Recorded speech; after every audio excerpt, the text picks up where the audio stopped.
નમસ્કાર મિત્રો, સ્વાગત છે તમારું અમારી વાસ્તુરંગ યુટ્યુબ ચેનલમાં। મિત્રો, નવરાત્રી શરૂ થાય એ પહેલા પોતાના ઘરમાંથી આટલી વસ્તુ કાઢી નાખજો।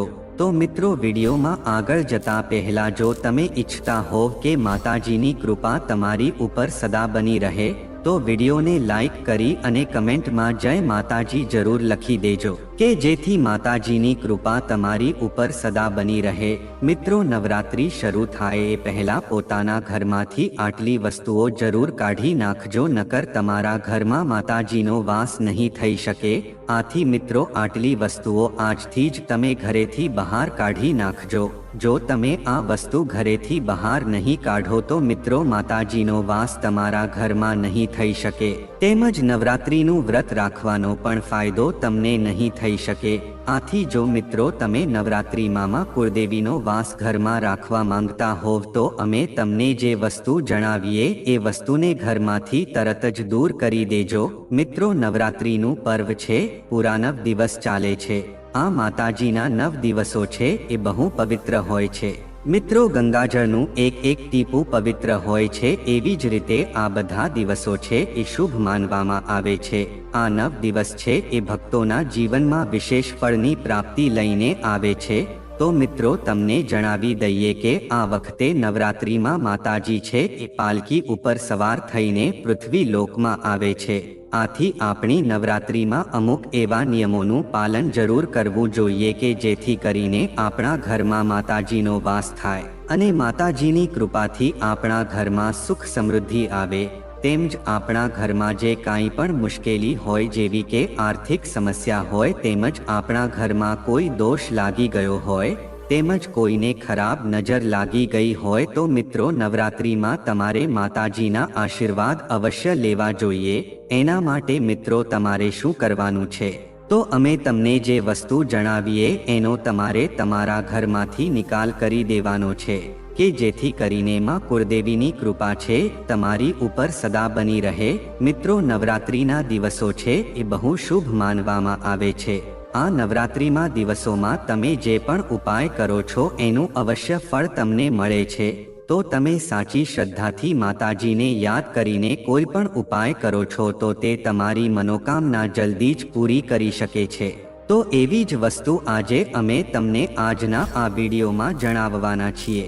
તો મિત્રો, આ વિડીયોને આખો જોવા વિનંતી। મિત્રો, નવરાત્રીની શરૂઆત છે આવનારી 3 ઓક્ટોબર 2024 અને ગુરુવારના રોજ શરૂ થવા જઈ રહી છે। આથી મિત્રો, નવરાત્રીના સાચા મુહૂર્તમાં જો આપણે માતાજીની પૂજા અર્ચના કરીએ છીએ તો એ બહુ શુભ અને મંગલકારી માનવામાં આવે છે। આનાથી મિત્રો, સમસ્ત દેવી દેવતાઓની કૃપા છે એ આપણે મળે છે અને મિત્રો, પૂજા પાઠનું ફળ પણ 1000 ગણું આપણને મળે છે। તો મિત્રો, આવા સમયમાં જો કોઈ વ્યક્તિ નવરાત્રી આવે એ પહેલા ઘરમાંથી આ વસ્તુઓ હટાવી દે તો એના ઘરમાં કુળદેવીનો વાસ થાય છે। આથી માતાજી છે તમારી જોડી પૈસાથી ભરી દેશે। આટલા માટે મિત્રો, નવરાત્રી આવે એ પહેલા આટલી વસ્તુ ઘરમાંથી જલ્દી જ હટાવી દેજો। તો મિત્રો, આજે આપણે અમુક એવી જ ભૂલો વિશે વાત કરીશું કે જે ભૂલ જો તમારા ઘરમાં થાય છે તો માતાજી તમારા ઘરમાં ક્યારેય વાસ નથી કરતા। પછી ભલે તમે ગમે તેટલી પૂજા અર્ચના કરી લો તો પણ આવા ઘરમાંથી માતાજી હંમેશને માટે જતા રહે છે। આથી મિત્રો, પૂરી જાણકારી મેળવવા માટે આ વિડીયોને આખો જોવા વિનંતી। તો મિત્રો, નવરાત્રી આવે એ પહેલા તમે તમારા ઘરના મંદિરને આખું સાફ કરી લેજો। જો એની અંદર કંઈ વધારાની વસ્તુ હોય તો એને દૂર કરીને સાફ કરી લેજો। મંદિર જેટલું જ સાફ હશે તો એટલું ફળ તમને વધારે મળશે। જો મિત્રો, તમારા ઘરના મંદિરની અંદર જૂની માળા હોય તેમજ ખંડિત મૂર્તિ હોય અથવા તો તેને વહેતા પાણીમાં પધરાવી દેજો। તો તેની સાથે ખાલી માચીસ પડેલા હોય તો તેને કાઢી નાખજો। તેમજ મિત્રો, ઘરમાં નાના છોકરાઓ હોય છે એને નવરાત્રીનું વ્રત ન રાખવું જોઈએ। આવું કરવાથી એ લોકોની તબિયત ઉપર માઠી અસર થઈ શકે છે, કારણ કે મિત્રો, નવરાત્રીના વ્રતમાં શરીરમાં બહુ શક્તિની જરૂર પડે છે। મિત્રો, બાળકો હોય છે એ વ્રત રાખવામાં સક્ષમ નથી હોતા, અને જો તમારા ઘરમાં માતાજીનો કાચની ફ્રેમ વાળો ફોટો હોય અને જો તેનો ખૂણો તૂટેલો હોય તો મિત્રો એ ફોટાને તમે જલ્દી જ બદલી લેજો અથવા તો તેને જળમાં વિસર્જિત કરી દેજો। તેમજ મિત્રો તૂટેલા ફોટાઓની પૂજા કરવાથી તમારું વ્રત પણ તૂટી શકે છે, તેની સાથે તમારી શ્રદ્ધા અને તમારું વ્રત પણ ખંડિત થઈ જાય છે। તેની સાથે જ મિત્રો વાસ્તુશાસ્ત્રમાં ઘરમાં સકારાત્મક ઉર્જા લાવવા માટે ઘણી બધી મહત્વપૂર્ણ વાતો કરવામાં આવી છે। મિત્રો વાસ્તુ પ્રમાણે ઘરની બધી જ વસ્તુ છે એ સકારાત્મક તેમજ નકારાત્મક ઉર્જાનો સંદેશ આપે છે। જો તેને સાચી દિશામાં અથવા તો સાચી જગ્યાએ ન રાખવામાં આવે તો તે ઘરમાં નકારાત્મક ઉર્જા ફેલાવે છે કે જેની અસર છે આપણા ઘરની આર્થિક પરિસ્થિતિ ઉપર પડે છે। આથી ઘરમાં કલેશ વધે છે। પણ મિત્રો જો આપણે તે બધી જ વસ્તુને સાચી દિશામાં અને સાચા સ્થાન ઉપર મૂકવામાં આવે તો એ વસ્તુ આપણા ઘરમાં સકારાત્મક ઉર્જા લાવે છે અને ઘરમાં સુખ શાંતિ બનેલી રહે છે। મિત્રો વાસ્તુશાસ્ત્ર પ્રમાણે ઘરનો મુખ્ય દ્વાર છે એ બધી જ રીતે સુખ સમૃદ્ધિ અને વૈભવનું પ્રતીક હોય છે। પણ જો મિત્રો આને દિશા ખોટી હોય અથવા અમુક એવી વસ્તુ તેની સામે રાખવામાં આવે છે તો એનાથી આપણા ઘરમાં નકારાત્મક ઉર્જા આવે છે। આનાથી મિત્રો ઘરમાં કલેશ, બીમારી તેમજ ગરીબી આવી શકે છે। આ કારણે મિત્રો વાસ્તુશાસ્ત્રમાં ઘરના મુખ્ય દ્વારને બહુ મહત્વ આપવામાં આવે છે। તેમજ મિત્રો વાસ્તુશાસ્ત્ર પ્રમાણે મુખ્ય દ્વારની સામે અમુક એવી વસ્તુ છે કે જે આપણે ક્યારે રાખવી ન જોઈએ। મિત્રો આટલી વસ્તુ છે એ નવરાત્રી પહેલા જ મુખ્ય દ્વારની સામેથી તમે જલ્દી જ લઈ લેજો, નકર તેની અસર છે એ ઘરના સભ્યો ઉપર તેમજ નાના બાળકો ઉપર પડી શકે છે અને તે લોકોને સાથે તેની આર્થિક સમસ્યાનો સામનો પણ કરવો પડી શકે છે। આથી મિત્રો નવરાત્રી પહેલા આ ભૂલ ન કરતા। તો મિત્રો આવા સમયમાં આપણે જાણીએ કે ઘરના મુખ્ય દ્વારની સામે એવી કઈ વસ્તુ છે કે જે બહુ અશુભ માનવામાં આવે છે। તો મિત્રો સૌથી પહેલી વસ્તુ છે એ છે કે ઘરના મુખ્ય દ્વારની સામે જો ગંદુ પાણી જમા થતું હોય તો એ બહુ અશુભ માનવામાં આવે છે। મિત્રો મુખ્ય દ્વાર સામે ગંદા પાણીનું જમા થવું એ વાસ્તુશાસ્ત્રમાં બહુ અશુભ માનવામાં આવે છે। આ વાસ્તુદોષનું કારણ બની શકે છે। તેની સાથે જ મિત્રો આ ગંદા પાણીમાં ઘણા બધા બેક્ટેરિયાઓ હોય છે કે જે પરિવારના સભ્યોને બીમાર કરી શકે છે। તેમજ મિત્રો આનાથી રાહુ દોષ ઉત્પન્ન થઈ શકે છે। આ ભૂલ કરવાથી મિત્રો આપણા ઘરમાંથી માતાજીનો વાસ પણ થતો નથી। આટલા માટે મિત્રો આપણા ઘરની સામે જો કોઈ પણ ગંદા પાણીનું ખાબોચિયું હોય તો તે ન રહેવા દેવું જોઈએ અથવા તો જો ખાબોચિયું હોય તો તેને સિમેન્ટથી પૂરી દેવું જોઈએ। કારણ કે વાસ્તુશાસ્ત્રમાં આ ગંદા પાણીને મુખ્ય દ્વારની સામે હોવું એ બહુ અશુભ માનવામાં આવે છે। આનાથી આપણા ઘરમાંથી લક્ષ્મી જતી રહે છે।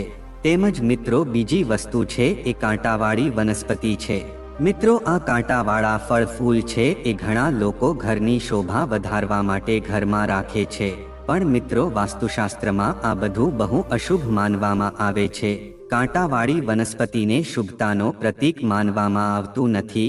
મિત્રો જો કાંટાવાળી વનસ્પતિ ઘરની સામે અથવા તો ઘરમાં હોય છે તો એ આપણા ઘરના સંબંધોમાં કડવાશ લાવે છે। તેની સાથે જ મિત્રો આ કાંટાવાળી વનસ્પતિ છે એ ઘરના સંબંધોમાં નકારાત્મકતા લાવે છે। આથી ઘરમાં અથવા તો ઘરની બાજુમાં કાંટાવાળી વનસ્પતિ ક્યારેય ન રાખવી જોઈએ। આનાથી આપણા ઘરમાં લક્ષ્મી માતા પ્રસન્ન થઈ શકતા નથી, પણ રાહુ દોષ છે આપણા ઘરમાં આવી શકે છે। આનાથી ઘરમાં ક્લેશ વધે છે તેમજ કુટુંબના સભ્યો વચ્ચે નફરત પેદા થાય છે। આટલા માટે કાંટાવાળી વનસ્પતિ છે એ ઘરમાંથી જલ્દી જ હટાવી દેવી જોઈએ। જે કાંટાવાળી વનસ્પતિમાં ફૂલ નથી આવતા તેમજ પાંદડા નથી આવતા તો એ વનસ્પતિનું ઘરની આજુબાજુમાં હોવું પણ ઘોર અનર્થ માનવામાં આવે છે। આથી મિત્રો કાંટાવાળી વનસ્પતિને જેટલું જલ્દી થઈ શકે એટલું પોતાની ભલાઈ માટે જલ્દી જ દૂર કરી દેજો। કારણ કે મિત્રો કાંટાવાળી વનસ્પતિ લગાવવાથી આપણા દુશ્મનોની સંખ્યા વધી શકે છે। તો મિત્રો નવરાત્રી પહેલા આ ભૂલ ન કરતા. આથી મિત્રો આપણા ઘરના મુખ્ય દ્વારની સામે હંમેશા ખુશ્બુદાર છોડ તેમજ પવિત્ર છોડ હોય એ જ રાખવા જોઈએ, જેવા કે તુલસી તેમજ લીલા, લાલ અને પીળા ફૂલના છોડ હોય એ જ ઘરના મુખ્ય દ્વાર સામે રાખવા જોઈએ. આ ફૂલની સુગંધથી લક્ષ્મી માતા આપણા ઘરમાં આવે છે અને આપણા ઘરમાં તેનો વાસ બનાવીને રાખે છે. તેની સાથે જ મિત્રો ત્રીજી વસ્તુ છે કચરાપેટી આવે છે. મિત્રો કચરો નાખવો આસાન થઈ જાય, આથી ઘણા લોકો એવા હોય છે કે જે કચરાપેટીને મુખ્ય દ્વારની સામે જ રાખે છે. પણ મિત્રો વાસ્તુશાસ્ત્રમાં આ વસ્તુ બહુ અશુભ માનવામાં આવે છે. વાસ્તુશાસ્ત્ર પ્રમાણે મિત્રો કચરાપેટીનો ડબ્બો છે મુખ્ય દ્વારની સામે ન રાખવો જોઈએ. આનાથી ધનની હાનિ થઈ શકે છે. આથી મિત્રો આવું ભૂલથી પણ ન કરવું જોઈએ. આથી મિત્રો કચરાપેટીને ઉત્તર દિશામાં ન રાખવો જોઈએ, કારણ કે આ ઉત્તર દિશાને લક્ષ્મી માતાની દિશા માનવામાં આવે છે. તેની સાથે જ મિત્રો મુખ્ય દ્વાર ઉપર સાવરણી તેમજ પોતું પણ રાખવું ન જોઈએ. આ વસ્તુની ભૂલ કરવી એ બહુ અશુભ માનવામાં આવે છે. તેમ જ મિત્રો નંબર 4 ઉપર વીજળીનો થાંભલો આવે છે. મિત્રો ઘણા ઘરોની સામે વીજળીનો થાંભલો હોય છે, પણ મિત્રો વાસ્તુશાસ્ત્ર પ્રમાણે જો ઘરની સામે જ વીજળીનો થાંભલો હોય છે તો એ વાસ્તુશાસ્ત્ર પ્રમાણે બહુ અશુભ માનવામાં આવે છે. આ બહુ હાનિકારક સાબિત થઈ શકે છે. આટલા માટે મિત્રો મુખ્ય દ્વાર જ્યારે તમે બનાવો છો ત્યારે એ વસ્તુનું ધ્યાન અવશ્ય રાખજો કે મુખ્ય દ્વારની સામે વીજળીનો થાંભલો ન આવી શકે. તેમજ મિત્રો પાંચમી વસ્તુ છે એ ઘટાદાર વૃક્ષ આવે છે. ઘરના મુખ્ય દ્વારની સામે સૌથી વધારે ઘટાદાર વૃક્ષ ન હોવું જોઈએ. આનાથી વાસ્તુદોષો ઉત્પન્ન થઈ શકે છે. તેની સાથે જ આનાથી સૂર્યપ્રકાશ છે એ પણ ઘરમાં પ્રવેશ નથી કરી શકતો. આથી આ વસ્તુને બહુ અશુભ માનવામાં આવે છે. જો મિત્રો સવારના પહોરમાં આપણા ઘરમાં સૂર્યપ્રકાશ આવે છે તો તેને બહુ શુભ માનવામાં આવે છે. તેની સાથે જ ઘરમાં માતાજીનો વાસ થઈ શકે છે. આટલા માટે મિત્રો ઘરના મુખ્ય દ્વારની સામે ઘટાદાર વૃક્ષ હોવું પણ અશુભ માનવામાં આવે છે. પણ મિત્રો ઘટાદાર વૃક્ષ હોય છે એ ઘરની બાજુમાં અથવા તો વિરુદ્ધ દિશામાં હોવું જોઈએ, પણ મુખ્ય દ્વારની સામે ન હોવું જોઈએ. તેની સાથે જ મિત્રો જો કોઈ પણ વેલ હોય છે કે જે આપણી દિવાલની ઉપરથી વેલ ઉપર ચડતી હોય તો તે બહુ અશુભ માનવામાં આવે છે. મુખ્ય દ્વારની દિવાલ ઉપરથી જો વેલ ઉપર ચડતી હોય તો મિત્રો વાસ્તુશાસ્ત્ર પ્રમાણે આનાથી આપણા દુશ્મનોની સંખ્યા વધી શકે છે અને ઘરના સભ્યોની ઉન્નતિમાં બાધા આડી આવી શકે છે. તેમજ મિત્રો નંબર 7 ઉપર આવે છે કે જો ઘરના ઉંબરા જે હોય છે એનાથી ઊંચો રસ્તો જો હોય છે તો એ પણ બહુ અશુભ માનવામાં આવે છે. તેની સાથે જ મિત્રો જો ઘરની આજુબાજુમાં અથવા તો ઘરના મુખ્ય દ્વારની સામે એવા છોડ હોય છે કે જેમાંથી દૂધ જેવો પદાર્થ નીકળે છે તો એને પણ ઘરની આજુબાજુમાં ન રાખવા જોઈએ. વાસ્તુશાસ્ત્ર પ્રમાણે આ વસ્તુને બહુ અશુભ માનવામાં આવે છે. તેમજ ઘરના મુખ્ય દ્વારની સામે કોઈ પણ ખાડો અથવા તો પાણી ભરેલું ખાબચું પણ ન હોવું જોઈએ. આ વસ્તુ છે એ ઘરમાં શોક લાવી શકે છે. તેની સાથે જ મિત્રો ઘરના મુખ્ય દ્વારની સામે મંદિર પણ રાખવું ન જોઈએ. જો ઘરના મુખ્ય દ્વારની સામે મંદિર હશે તો આપણા ઘરમાં બહુ બધી મુશ્કેલી આવી શકે છે. તેમજ મુખ્ય દ્વારને સામે પગથિયા પણ ન હોવા જોઈએ. આનાથી ઘરમાં દોષ લાગુ પડી શકે છે. તેમજ ઘરના મુખ્ય દ્વારની ઉપર બીજો દ્વારા હોય તો એને પણ અશુભ માનવામાં આવે છે. આનાથી ઘરની લક્ષ્મી છે એ જતી રહે છે.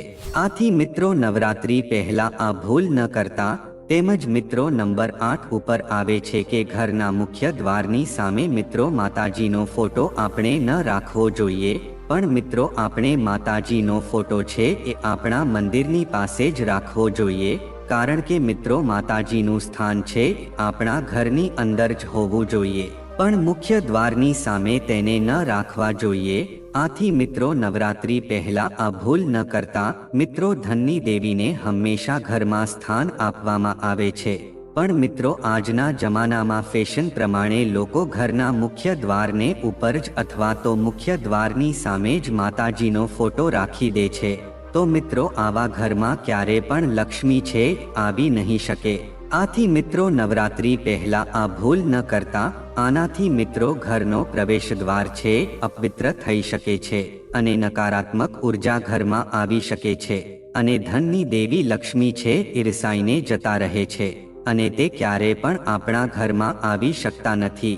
પણ મિત્રો મુખ્ય દ્વારની સામે આપણે આસોપાલવના પાન હોય છે એનો હાર બનાવીને મુખ્ય દ્વાર ઉપર રાખવો જોઈએ. એનાથી ઘરમાં સકારાત્મક ઉર્જા આવી શકે છે. આ વસ્તુ કરવાથી માતાજી પણ ખુશ થઈને આપણા ઘરમાં તેનો વાસ થઈ શકે છે. તેની સાથે જ મિત્રો દિવસ આથમતા જે મહિલા ઘરના ઉંમર ઉપર બહાર બેસે છે તો એ વસ્તુ બહુ અશુભ માનવામાં આવે છે. મિત્રો સૂર્યાસ્ત સમયે જે ઘરની મહિલાઓ બહાર બેસતી હોય તે બહુ અશુભ માનવામાં આવે છે. મિત્રો પ્રાચીન કાળથી જ આ માન્યતા આવતી રહે છે કે ઘરના મુખ્ય દ્વારના ઉંબર ઉપર ક્યારેય બેસવું ન જોઈએ. આવું કરવું એ ઘરની બરબાદીનું કારણ બની શકે છે. એવી માન્યતા છે કે જે કોઈ પણ વ્યક્તિ ઘરના ઉંબર ઉપર બેસે છે તો એને આવનારા સમયમાં કોઈ ગંભીર બીમારીનો સામનો કરવો પડી શકે છે અને આવા ઘરમાં દેવી દેવતા ક્યારેય નિવાસ કરી શકતા નથી. આથી મિત્રો નવરાત્રી પહેલા આ ભૂલ ન કરતા. તો મિત્રો હવે આપણે જાણીએ કે નવરાત્રી આવે એ પહેલા અને નવરાત્રીમાં માતાજીને પ્રસન્ન કરવા અને તેનો વાસ આપણા ઘરમાં રાખવા માટે આપણે શું કરવું જોઈએ. તો મિત્રો નવરાત્રી દરમિયાન દેવી દુર્ગાની મૂર્તિની દિશા તમારા માટે ખૂબ મહત્વ ધરાવે છે. તમારે ક્યારેય ખોટી દિશામાં મૂકેલી મૂર્તિની પૂજા ન કરવી જોઈએ. નવરાત્રી પહેલા દેવી દુર્ગાની મૂર્તિ તમારા ઘરના મંદિરના ઈશાન ખૂણામાં સ્થાપિત કરવી જોઈએ. તેનાથી તમારી પૂજાનો પ્રભાવ વધી શકે છે અને વાસ્તુ અનુસાર તેને શુભ પણ માનવામાં આવે છે. માતા દુર્ગાની મૂર્તિ હંમેશા માતાના પદમાં સ્થાપિત કરવી જોઈએ. નવરાત્રી દરમિયાન દેવી દુર્ગાના 9 સ્વરૂપોની પૂજા કરવામાં આવે છે અને માતાજીને પ્રસન્ન કરવા માટે વિવિધ ઉપાયો કરવામાં આવે છે. નવરાત્રી દરમિયાન પૂજા કરવાથી જીવનમાં આવતા તમામ અવરોધો દૂર થાય છે. નવરાત્રીનો સમય વાસ્તુ દોષ ઉપાયો માટે પણ શ્રેષ્ઠ માનવામાં આવે છે. એવું માનવામાં આવે છે કે નવરાત્રીમાં સાચા મનથી માતાની પૂજા કરવાથી ઘરમાંથી નકારાત્મક શક્તિઓ દૂર થઈ જાય છે. નવરાત્રીના 9 દિવસો દરમિયાન તમે સાચા મનથી માતાની પૂજા કરીને તમારા ઘરમાંથી વાસ્તુ દોષોને દૂર કરી શકો છો. ઘર પરિવારની સમૃદ્ધિ માટે નવરાત્રીના 9 દિવસ સુધી માતાની સંપૂર્ણ વિધિવિધાથી પૂજા કરવી જોઈએ. નવરાત્રી દરમિયાન તમારા ઘરના મુખ્ય દરવાજા પર માતાના ચરણ કુમકુમથી કરવા જોઈએ. ધ્યાન રાખો કે માતાના આ પગ ઘરની અંદરની તરફ આવવા જોઈએ. આમ કરવાથી માતાની કૃપા પ્રાપ્ત થાય છે. માતાના આ ચરણ અષ્ટમી અને નવમીના દિવસે ઘરના દરવાજે કરવા જોઈએ. આમ કરવાથી ઘરમાં લક્ષ્મીજીનો વાસ થાય છે, ધન અને વૈભવ વધે છે. નવરાત્રીના 9મા દિવસે કન્યાઓને દક્ષિણા આપવાથી દેવી પ્રસન્ન થાય છે. એવું માનવામાં આવે છે કે તેનાથી ઘરના વાસ્તુદોષ દૂર થાય છે અને ઘરમાં સુખ શાંતિ આવે છે. અખંડ જ્યોતને દક્ષિણ પૂર્વ દિશામાં જ રાખવી જોઈએ. વાસ્તુશાસ્ત્ર અનુસાર ઘરના સભ્યોનું સ્વાસ્થ્ય સારું રહે છે અને તેઓ દરેક ક્ષેત્રમાં જીત મેળવે છે અને ઘરમાં સમૃદ્ધિ આવે છે. તો મિત્રો જો આ માહિતી તમને ગમી હોય તો વિડીયોને લાઈક કરી અને ચેનલને સબસ્ક્રાઇબ પણ કરી દેજો કે જેથી કરીને અમે રોજ વાસ્તુશાસ્ત્રને લગતા વિડીયો લાવતા રહીએ. તમારો દિવસ શુભ રહે મિત્રો. ધન્યવાદ.